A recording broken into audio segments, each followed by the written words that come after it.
Ya.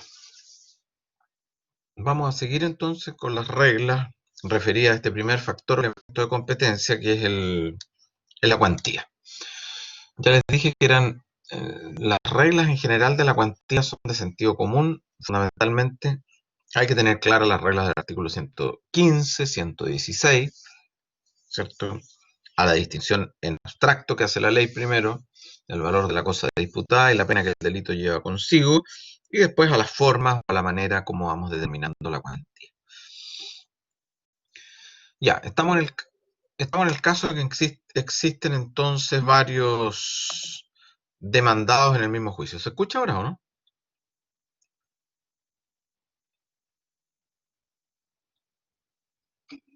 Ya. Entonces, sigamos con esto. Esto de competencia no les he entregado nada de competencia. Ya. Dentro de esta semana voy a dejar. ¿Cuándo tenemos el próximo certamen nosotros? ¿Recuerdan ustedes? Bueno, primero veamos cómo le fue en el primero, ¿cierto? El 3 de julio. El 3 de junio. ¿Cuándo es 3 de junio? A ver, vamos a ver un poquito eso.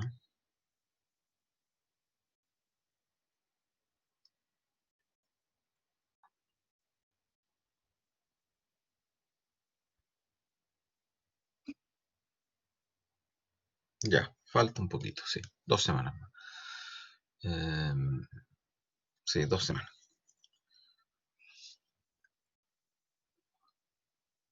Esta semana van a tener los apuntes, ¿eh? Voy a pegar una revisada porque no está todo. Unas cosas que están modificadas. Sí, sí, obviamente que los certámenes son acumulativos. Nosotros entre el primero y el segundo no tenemos mucha materia, pero la materia es acumulativa. Ya, vamos entonces con las reglas de la cuantía. Dijimos las reglas, existían varios demandados en el mismo juicio, de acuerdo al artículo 122, entonces el valor de la cosa se determina por el valor total de la cosa o cantidad de vida, sean o no o solidarias las obligaciones. Es evidente la regla, no hay duda y no tiene nada especial. Casos en que se deducen varias pretensiones en una demanda, es decir, en una demanda uno puede demandar, ¿cierto?, el cumplimiento más la indemnización de perjuicio, o puede demandar alguna cuestión principal con cuestión accesoria. La cuantía para los efectos de la demanda, digamos, se determina por el monto a que ascienden todas las pretensiones o acciones demandadas, siempre que sean compatibles, ¿cierto? Siendo compatibles, esas acciones se suman, es evidente que así sea, se suman. Si en lo principal uno pone dos acciones y una tiene un valor y otra se le asigna otro valor, bueno, ellas se suman. No tiene ninguna regla particular eso. Si,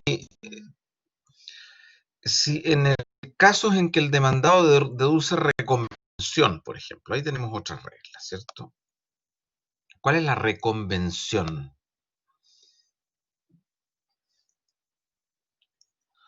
¿Sabe alguno de ustedes a qué se refiere la reconvención?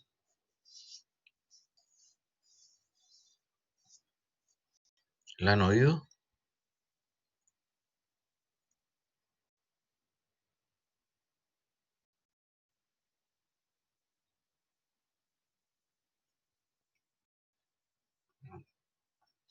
Ya, la reconvención es la demanda que responder a una demanda. No, la reconvención no corresponde responder a una demanda. La reconvención es la demanda que interpone el demandado en contra del demandante valiéndose del mismo juicio, ¿cierto? Yo a usted lo demando, don Andrew Riquelme, yo soy demandante, lo demando, una acción patrimonial, ¿cierto? De cumplimiento de un contrato, por ejemplo, y usted, al momento de contestar la demanda, no es que eso sea la reconvención. La reconvención significa que usted puede contestar la demanda principal que yo interpuse, pero a su vez usted tiene algunas cuentas pendientes conmigo y usted dice, yo lo voy a demandar a usted también. Se vale el mismo procedimiento, efectivamente es una contrademanda, es otra demanda valiéndose del mismo juicio, ¿cierto? Dentro del juicio, el demandado contesta la demanda principal y a su vez reconviene, deduce otra demanda. Entonces se tramitan dos demandas en un mismo juicio.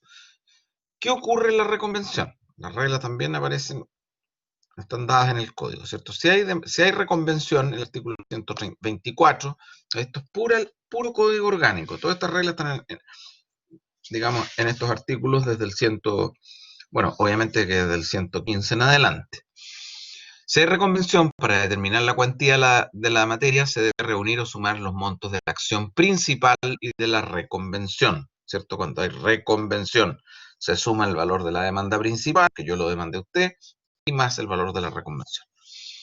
Pero si para determinar la competencia del tribunal, eventualmente se van a considerar separados los montos de la demanda y la reconvención, porque la demanda principal yo lo demando a usted hoy, ¿cierto? Hoy, a esta fecha, estamos a 18 de mayo, yo lo demando a usted. Pero usted me va a demandar reconvencionalmente a mí en un mes más o 2 meses más, una vez que esté notificada la demanda, que usted haya contestado la demanda, y ahí se determinan separadamente. Yo no le asigno tanta importancia a todas estas reglas de la cuantía porque lo que interesa es que al final todas ellas van a ser conocidas igual por un juez de letra. No hay ningún otro, aquí no nos va a variar el juez. Eventualmente lo que dijimos antes nos podía variar el procedimiento, nos podían variar los recursos y eventualmente las costas. Lo demás sigue siendo materia de un juez letrado.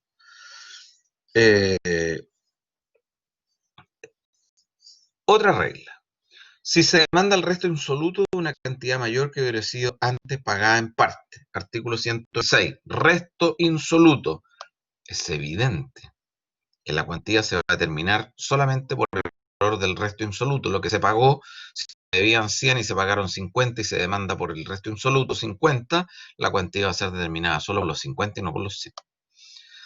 Pago de pensiones periódicas. Artículo 127 del Código Orgánico. Establece una serie de reglas el Código Orgánico. Si se trata de pensiones futuras, que tengan un tiempo determinado, se tiende al monto de todas esas pensiones futuras. Si es por un tiempo determinado, un año, por ejemplo, de plazo, que se está demandando esas pensiones futuras, hay que estarse al valor de todas estas pensiones. En caso contrario, si se trata de pensiones ya devengadas, las pensiones se determinan por el monto a que ellas ascienden durante un año, ¿cierto? Ya vengada se tramitará al monto a que ascienden. Si se trata de pensiones ya devengadas, la determinación se hace al monto a que ascienden todas las pensiones devengadas. Todas las pensiones devengadas. Hay que ver la regla del artículo 127, hay que distinguir entonces pensiones futuras, las que vienen, o pensiones devengadas. Si a mí me deben varias pensiones, ¿cuál es el monto de la cuantía? Todas las que me deban, indudable. Artículo 128. Hay otra regla. Variación de la cosa disputada. ¿Qué pasa si varía la cosa disputada en el juicio? Por ejemplo, se aumenta la cosa, disminuye la cosa. Durante el juicio. ¿Afecta eso para la determinación de la cuantía? No. No afecta, ¿cierto? No se altera la cuantía queda fijada al momento de presentar la demanda. La misma regla, o el mismo sentido, la regla del artículo 129, de los intereses o frutos devengados después de la fecha de la demanda, ni de los que se dan por costas o daños causados durante el juicio. El momento en que se determina la cuantía es en la interposición de la demanda. Si después hay variación, ya sea por fruto, ya sea porque aumenta o disminuye la cuantía o diversos factores, no se altera ni la cuantía, ni se aumenta, ni se disminuye. Como ven ustedes, ahí hay una serie de reglas entonces hasta el artículo 129 del Código Orgánico. 130 y 131 son las reglas que ya vimos, ¿cierto? Para los efectos de determinar la cuantía respecto a si el asunto no era susceptible de apreciación pecuniaria, vamos a la regla del 130 y 131. Ahora bien, hay otro punto en la cuantía que es importante y es cómo acreditamos Eh, ¿Cómo acreditamos la cuantía en el expediente en un juicio? Hay que acreditar la cuantía en el proceso, ¿cierto? ¿Por qué razón? Porque cuando se presenta una demanda hay que acreditar la cuantía para distintos fines, para la procedencia de algunos recursos, eh, tiene que quedar constancia, digamos, en esta carpeta virtual, ahí va a decir cuantía y la cuantía se lleva a unidades tributarias mensuales, lo dirá, si no dirá cuantía indeterminada. ¿Cómo lo establecemos o cómo lo determinamos? Hay que distinguir. Hay reglas aquí que da el código y esta disposición del artículo 116 hay que estudiarla y hay que saberla. ¿Qué dice la regla del artículo 16? Hay que distinguir para acreditar la cuantía en el expediente, entonces, si el demandante acompaña o no acompaña documentos en apoyo de su acción o de su pretensión en los que esté determinado la cuantía. Veamos entonces. Primera regla. Si se acompañan tales documentos en apoyo de la acción o pretensión y en ello determinada la cuantía, de acuerdo al artículo 116, inciso primero, deberá estarse, dice la disposición, deberá estarse a lo que conste en ello para determinar la competencia del tribunal. El demandante acompaña documentos, acompaña una serie de documentos en que consta la forma o el valor de la cuantía. Si en esos documentos consta, es indudable la regla, no tiene nada de particular, debe estarse a lo que conste en esos documentos para la determinación de la cuantía. O sea, el valor de la cosa disputada. Artículo 116. Segunda regla. Si la obligación, materia del juicio, materia de la demanda, materia de la pretensión, está expresada en moneda extranjera, el demandante, junto con su demanda, debe acompañar un certificado extendido por un banco que exprese en moneda nacional el equivalente de la moneda extranjera demandada. Por ejemplo, la demanda, digamos, el pagaré está suscrito en dólares, está suscrito en euros. El demandante, con su demanda, para hacer la reconversión a los pesos, tiene que acompañar un certificado extendido por un banco que diga cuánto equivale la conversión o cuánto es el valor de un dólar equivale a tantos pesos, un dólar equivale a un dólar americano, un dólar canadiense equivale a tantos pesos, un euro equivale a tantos pesos. Y con eso va a poder presentar su demanda, entonces, transformada a peso. Pero el certificado no puede ser anterior a 10 días a la fecha de presentación de la demanda. Este es un problema permanente. Hay muchas demandas que se presentan con certificado extendido por los bancos, pero siempre transcurren más de 10 días entre que se presenta la demanda, la provee el tribunal, etc. Entonces hay que estar con mucho cuidado ahí porque si no, obviamente se puede interponer una acción a una excepción dilatoria a esa demanda por la circunstancia que nos acompañó el certificado con 10 días antes a la fecha de la presentación de la demanda. No tengo idea por qué se fijó eso en 10 días. No, hoy día se aumentó a 15 días, perdona. No es 10 días, sino que hoy día el plazo, digamos, es de 15 días el certificado. 15 días a la fecha de presentación de la demanda. Artículo 116. Ahora bien, ¿qué ocurre si el actor no acompaña los documentos o bien si acompañando los documentos no se indica en ellos el valor de la cosa disputada? Las reglas están dadas en el artículo 117 y 118. Hay que subdistinguir. Si no hay documentos o si se acompañan documentos y en ellos no consta el valor de la cosa disputada, distinguimos. Primero, ¿qué distinguimos? Si la acción es real.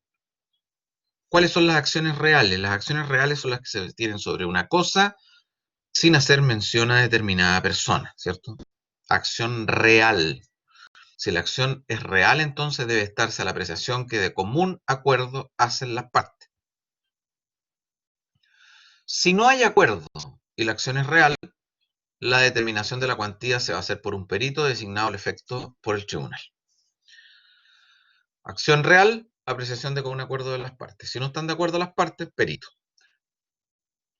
Si la acción es personal, para determinar la cuantía hay que estar a la apreciación que el demandante hace en su demanda.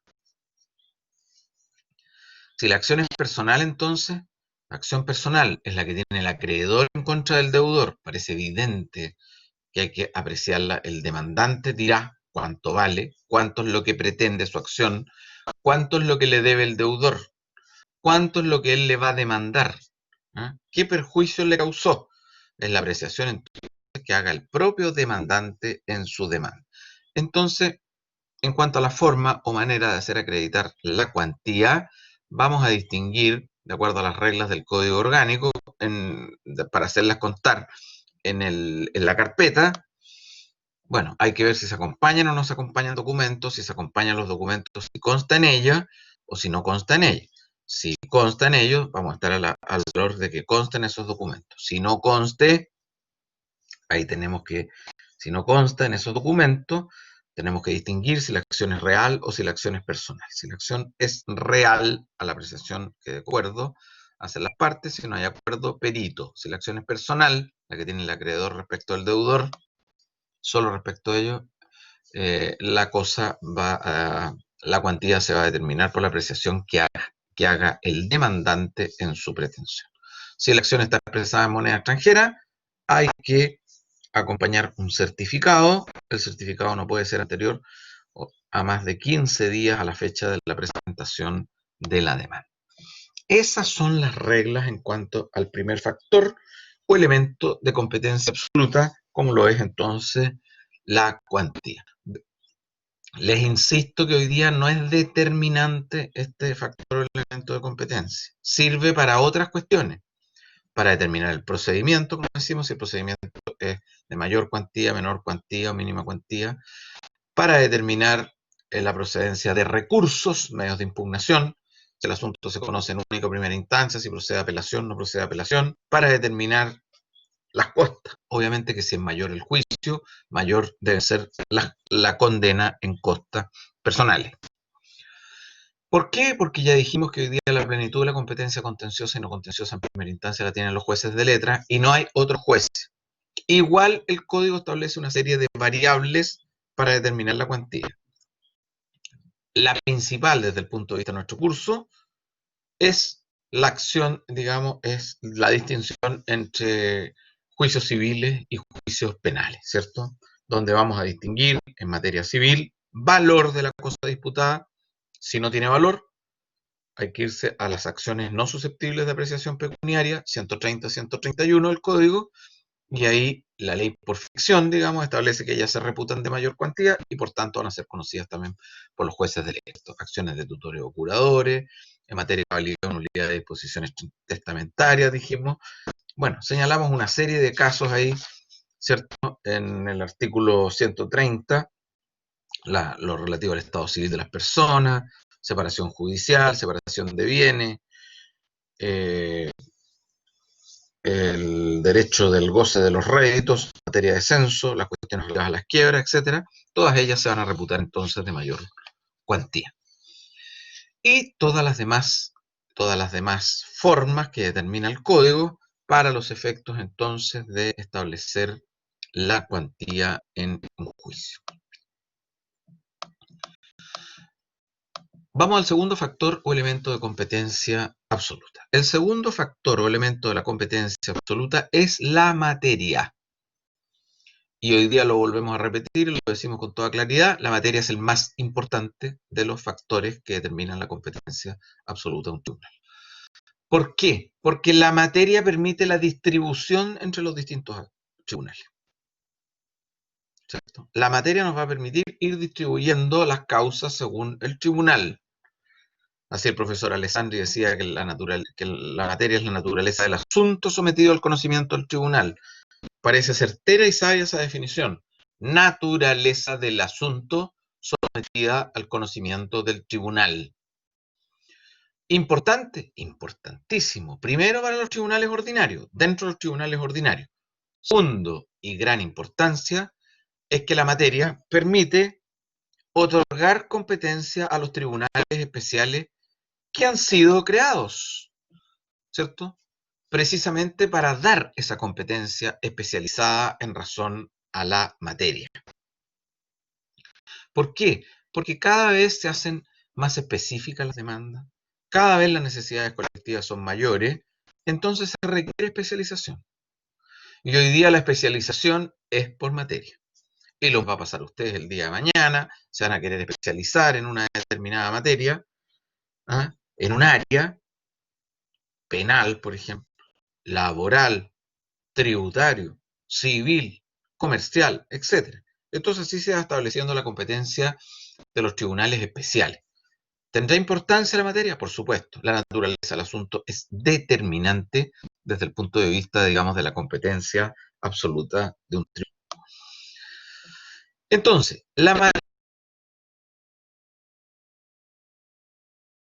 esto es una cuestión objetiva, influyente y determinante para la competencia absoluta.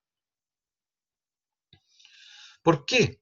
Porque vamos a saber, según la materia, si el asunto va a ser conocido por un tribunal ordinario, si el asunto va a ser conocido por un tribunal especial y eventualmente incluso por un tribunal arbitral.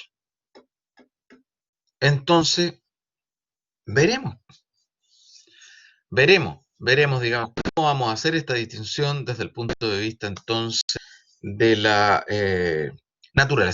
naturaleza del conflicto jurídico.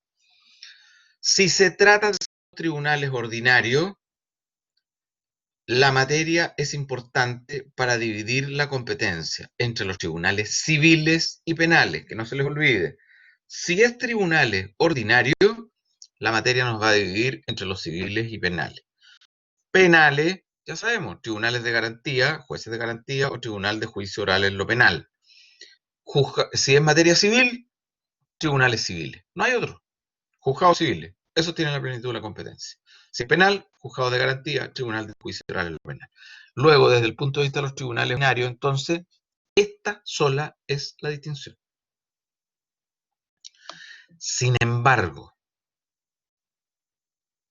en el caso de los tribunales ordinarios, la materia, tratándose de los asuntos civiles, sirve también para determinar la jerarquía del tribunal.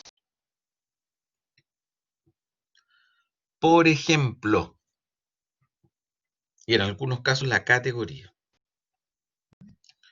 Por ejemplo, veamos.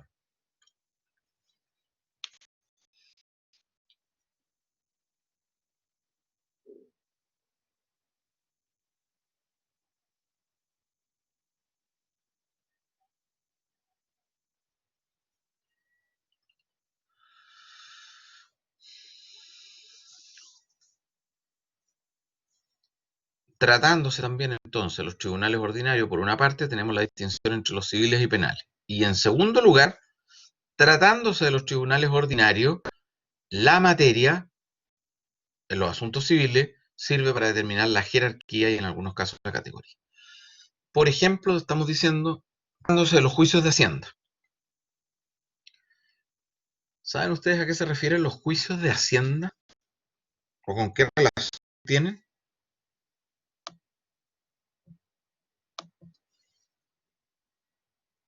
Juicios de Hacienda. A ver si a alguno de ustedes les suena.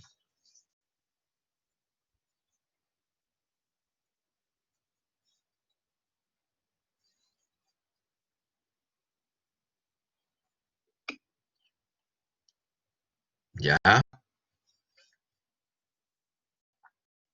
¿Qué tendrá que ver el Estado? Por ahí vamos. Efectivamente, los juicios de Hacienda son los que algo tiene que ver el Estado, como dicen ustedes, ¿cierto?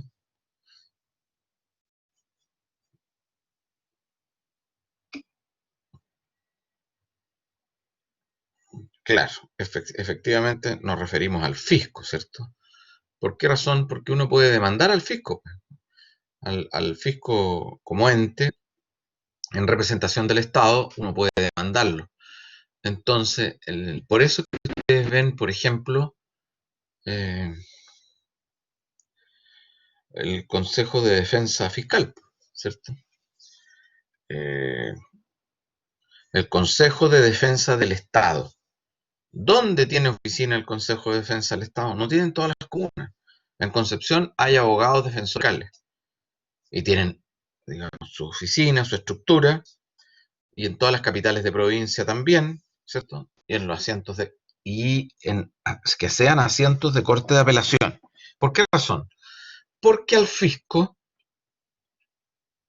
en los juicios de Hacienda, al fisco debe demandársele en los jueces de letra de comuna asientos de corte de apelación.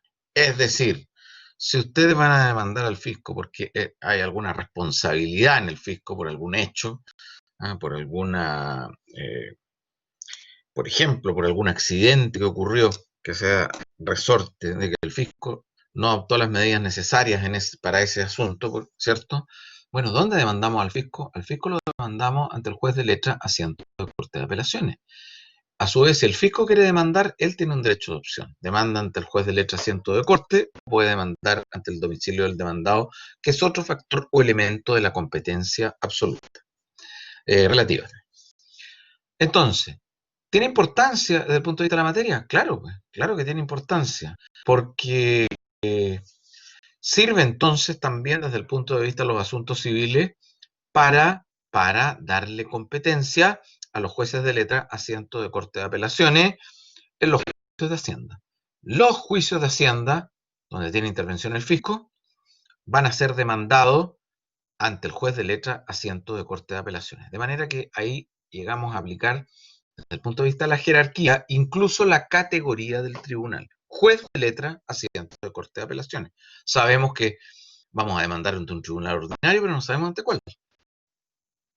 En el caso del fisco, es importante para determinar, incluso entonces, para determinar la categoría del tribunal, o sea, la jerarquía, ¿cierto? Pero también en los juicios de la porque estos van a ser de competencia, como les digo, de los jueces de letra comuna asiento de corte de apelación. Por último, también tiene importancia desde el punto de vista de los tribunales especiales, como ya les he indicado. O sea, desde el punto de vista de los tribunales ordinarios tiene importancia en varias cuestiones que ya hemos indicado, hemos señalado, ¿cierto? Desde el punto de vista de los tribunales ordinarios va a tener importancia primero para la división de los asuntos civil-penales. Esa es la gran división de los asuntos desde el punto de vista de los tribunales ordinarios, pero también otras adicionales, porque la primera para dividir los asuntos en civiles y penales, pero también tiene importancia para determinar, como hemos dicho, para determinar la jerarquía del órgano que va a conocer del asunto. ¿Por qué razón? Específicamente tratándose, por ejemplo, de los juicios de Hacienda. Porque los juicios de Hacienda, la demanda debe presentarse entonces ante jueces de letra, asientos de corte de apelaciones, y no a los jueces de letra, capital de provincia o de simple comuna. No puede. El demandado, aunque viva en Nacimiento, si vive en Santa Juana, no puede demandar, digamos, ante ese tribunal porque le van a declarar incompetente su demanda presentada ante ese tribunal. Es absolutamente incompetente entonces y al fisco se le demanda ante los jueces de letra asiento de corte de apelación. En relación a los tribunales especiales, tiene importancia la cuantía entonces, o sea, la materia, porque en los tribunales especiales sirve la materia para otorgar competencia a los tribunales especiales. Así, juzgados de familia, solo ante esos tribunales se van a conocer y se van a resolver todas las cuestiones que incidan en relación a la familia. Juzgados del trabajo, todas las demandas que tengan relación con materia laboral, incluso algunas de indemnización de perjuicio, productos de un accidente laboral, ¿cierto? Se van a tramitar ante los juzgados del trabajo. Entonces sirve para atribuir competencia a estos tribunales especiales, digamos, la materia. De todas maneras, la naturaleza del asunto nos va a permitir darle competencia a estos tribunales especiales, como serían los juzgados de familia, los juzgados del trabajo, los tribunales de cobranza laboral y previsional, los tribunales tributarios y aduaneros, los tribunales tributarios, o sea, militares, y eventualmente los juzgados de policía local. Entonces, desde el punto de vista de la naturaleza del asunto, vamos a dividir y vamos a entregarle competencia a todos estos tribunales especiales, precisamente por la especialización que tiene cada uno de esos tribunales. Y a ellos les daremos competencia según la naturaleza del asunto que se trate.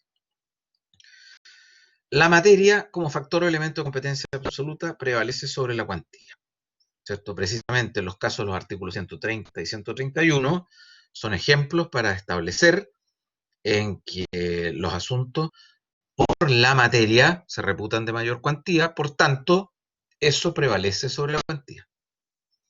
Entonces la materia prevalece sobre la cuantía y de mayor incidencia que la cuantía para la determinación de la competencia absoluta.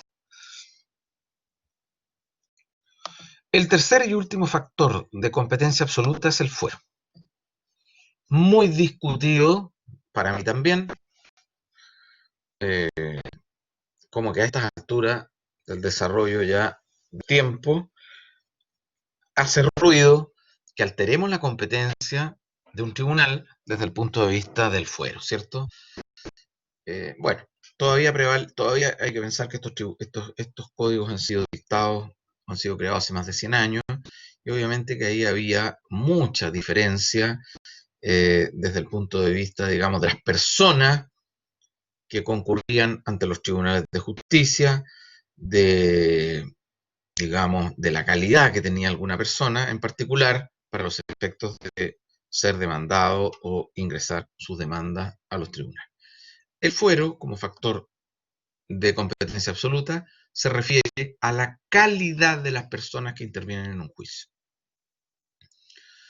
Y prevalece sobre los otros dos factores, ¿cierto? Prevalece sobre la materia y prevalece sobre la cuantía. El fuero entonces se refiere a la calidad o dignidad que tiene una persona. Dignidad, cargo, importancia, rango, lo veremos. Entonces, claro, se refiere, como les digo, entonces a la calidad que inviste la persona que va a litigar. ¿Por qué? Porque una persona está constituida en dignidad. Se supone que todos somos iguales en calidad y derechos y en dignidad. Pero, por ejemplo, se hace distinción a aquellas personas que pertenecen a determinados poderes públicos o determinado cargo que tenga o determinada institución a la que pertenece por si alguna influencia sobre los jueces, etc. Entonces, el fuero, en general, como factor o elemento de competencia, se refiere a la calidad o dignidad que tienen ciertas personas, en cuya virtud van a ser juzgadas por un tribunal diverso del que naturalmente le corresponde. Entonces lo que se dice es que estas personas que gozan de fuero podrían ejercer alguna influencia o tener algún vínculo particular sobre los jueces para conocer del asunto, por lo que el legislador entonces estableció y le entregó ese conocimiento del asunto a un tribunal superior o distinto. Un tribunal de más alto rango, porque ese tribunal teóricamente no va a ser objeto de ninguna influencia, o debería ser. Bueno, hoy día no hay duda, esto no resiste análisis. Ningún juez, digamos, debe tener influencia desde el punto de vista de la calidad o dignidad de una persona. Esto no tiene relación con los tribunales militares, ¿no? Los tribunales militares tienen incidencias desde el punto de vista, digamos, de la clasificación de los tribunales, pero no desde el punto de vista de la existencia del fuero. Obviamente que los militares en el ejercicio de su cargo, ellos van a ser juzgados por los tribunales militares, son tribunales que tienen competencias para esa clase de asuntos, pero el fuero va en relación a la calidad o dignidad. Por ejemplo, ¿cómo vamos a juzgar a un presidente de la República? ¿Cómo vamos a juzgar a los expresidentes de la República? ¿Cómo vamos a juzgar a los miembros de los tribunales superiores, al Contralor General de la República, a exministros de Estado, a los ministros de Estado, ¿ah? No sé, al cardenal de un país, a los vicarios, a los... Entonces, obviamente que lo que se dice ahí, eso se refiere a la calidad o la dignidad que tienen ciertas personas por el interés que ellos van a tener para, y eventualmente que podrían influenciar a la persona de los jueces para los efectos de determinar la competencia de un tribunal. Obviamente que esto atenta, por una parte, contra la igualdad ante la ley. Podría estimarse, ¿cierto?, que desde el punto de vista del cargo, la investidura, van a ser juzgados por un tribunal distinto, como diciendo que no todos somos iguales ante la ley. Eventualmente todos debemos ser iguales ante la ley. A mí, a esta altura del desarrollo de los tiempos, me hace bastante cuestión la circunstancia, digamos, de que se establezcan diferencias desde el punto de vista de la competencia de un tribunal por el factor o elemento fuero. Parece más sano que las personas que gocen de fuero eventualmente tengan eh, alguna diferencia, por ejemplo, para declarar que en vez de concurrir al tribunal, hoy día está la teleconferencia, por ejemplo, ¿cierto?, o videoconferencia, de manera que resultaría bastante diverso que se les permitiera declarar de otro modo, por ejemplo, a esas personas constituidas en dignidad, al presidente de la República, a un miembro del Congreso Nacional, a un ex ministro de Estado o un ministro de Estado que declare, ya sea por oficio, ya sea que declare en su lugar de trabajo, ya sea que declare vía videoconferencia, etcétera. Pero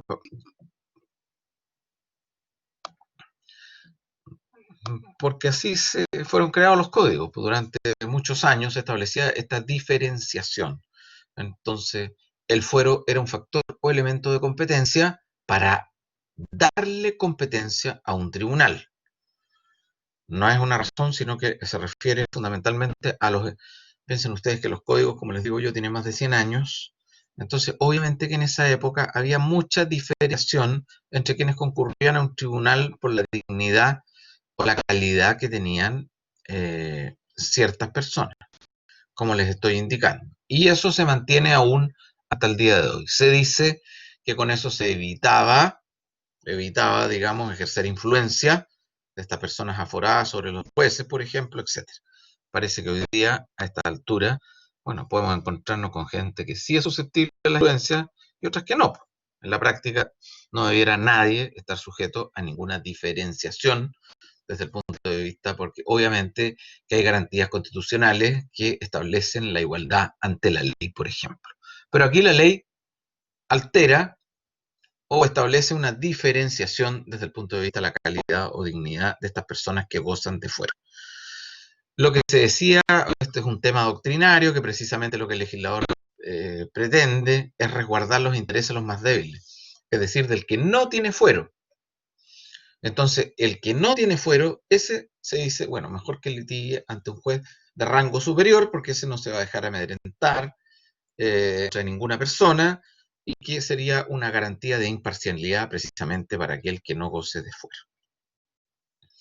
Muy discutible esto, todas las razones son absolutamente válidas, y los cuestionamientos más, desde que mantengamos, digamos, este factor o elemento de competencia absoluta a estas alturas, ¿cierto? Bueno, en Chile se establecen dos de fuera. Es decir, hay dos categorías de personas para determinar la competencia absoluta de un tribunal, donde se puede aplicar este factor o elemento de competencia, pero está referido a los asuntos civiles contenciosos, ¿cierto? Está referido a esa clase de asuntos.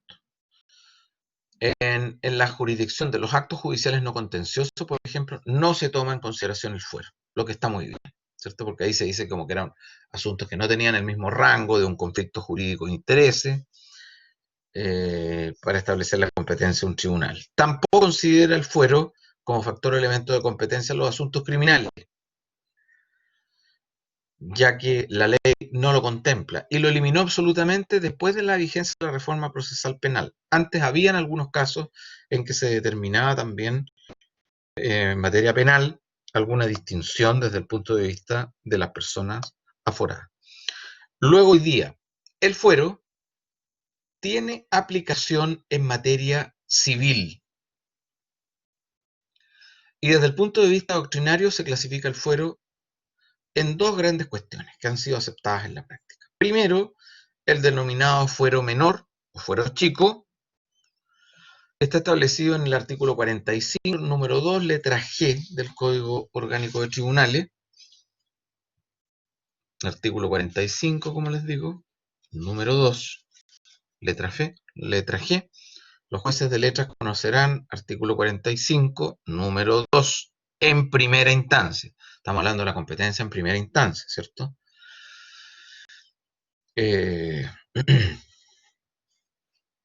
Artículo 45, número 2, letra G. De las causas civiles y de comercio cuya cuantía sea inferior a las señaladas en la letra A y B del número 1, A y B del número 1, causas civiles y causas de comercio cuya cuantía no excedan de 10 unidades tributarias, es decir, cuya cuantía es inferior a 10 unidades tributarias mensuales, y que intervengan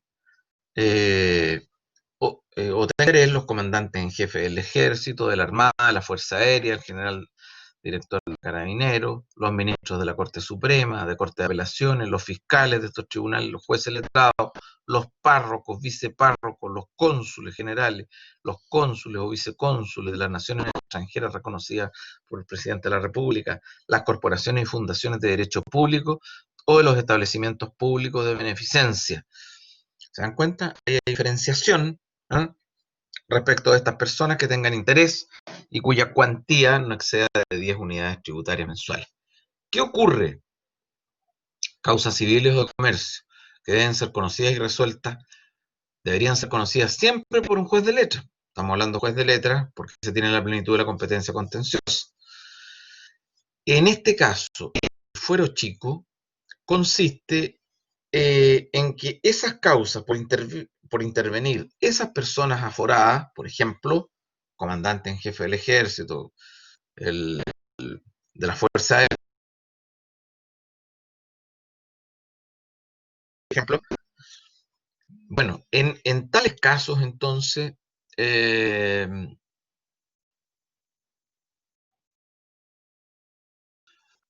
a intervenir estas personas aforadas, van conocidas primero en el punto de vista del grado jurisdiccional. Cuando intervienen las personas que gozan del fuero menor o fuero chico,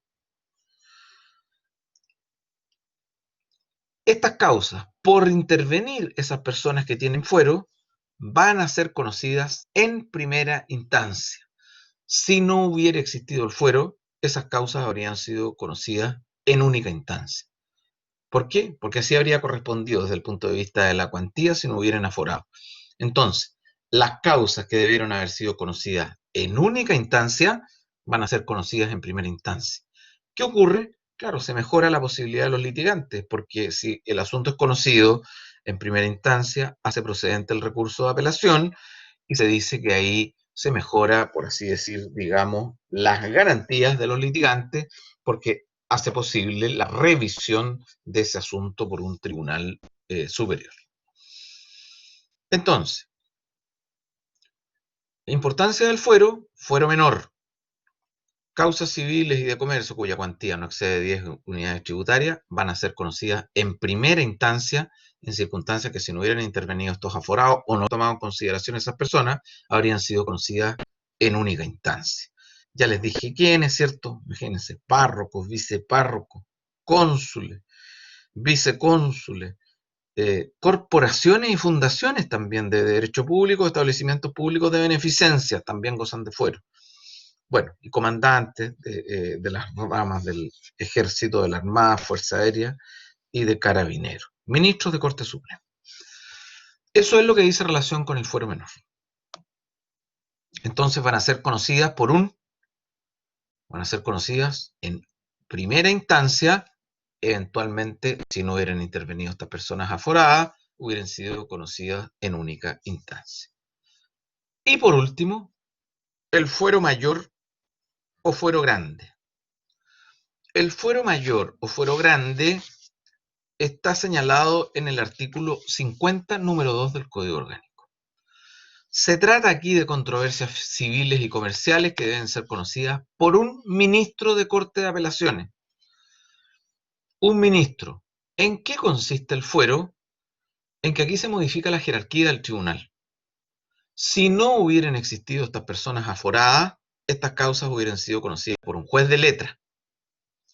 Como existen estas personas aforadas, van a ser conocidas entonces por un ministro de corte de apelaciones respectivas, en el caso que intervengan las personas que sean parte o tengan este interés que establece o que señale la disposición del artículo 50, donde van a corresponder la intervención de estas personas que gozan en dignidad o jerarquía. El artículo 50 dice, un ministro de Corte de Apelaciones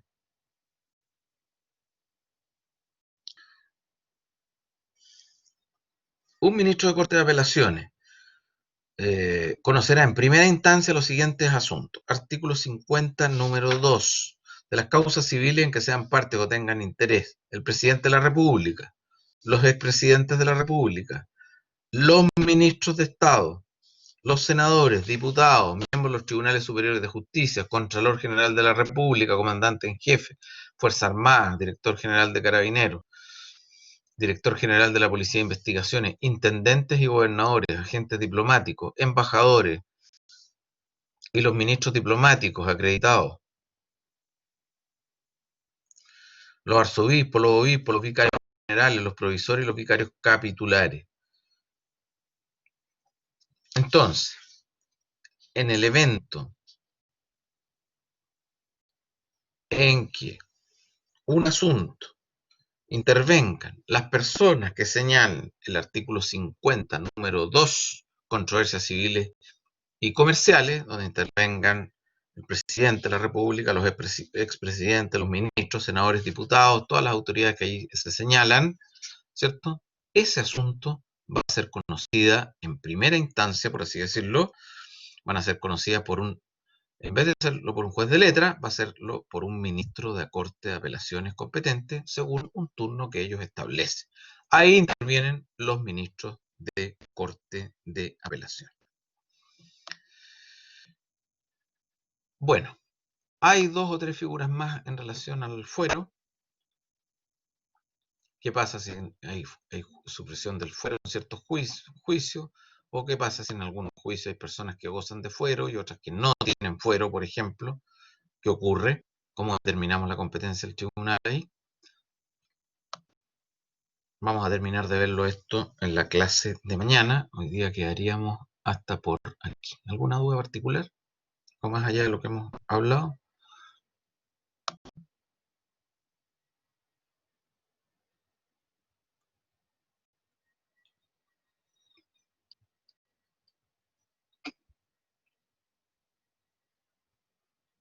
Tranquilo, y mañana conversaremos algo más de los certámenes, don Andrew.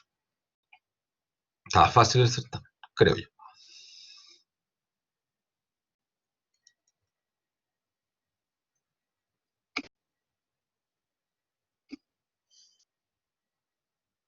Como confusa.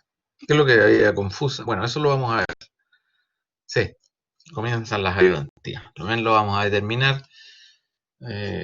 ¿Cómo se llama? Aquí tenemos a Cerecea, creo que está. Cerecea es el ayudante en procesal orgánico.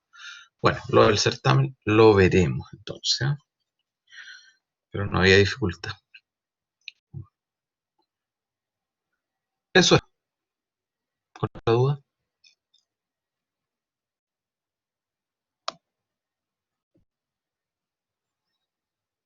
Quedaríamos hasta aquí entonces, nos vemos en la clase de mañana. Hasta mañana.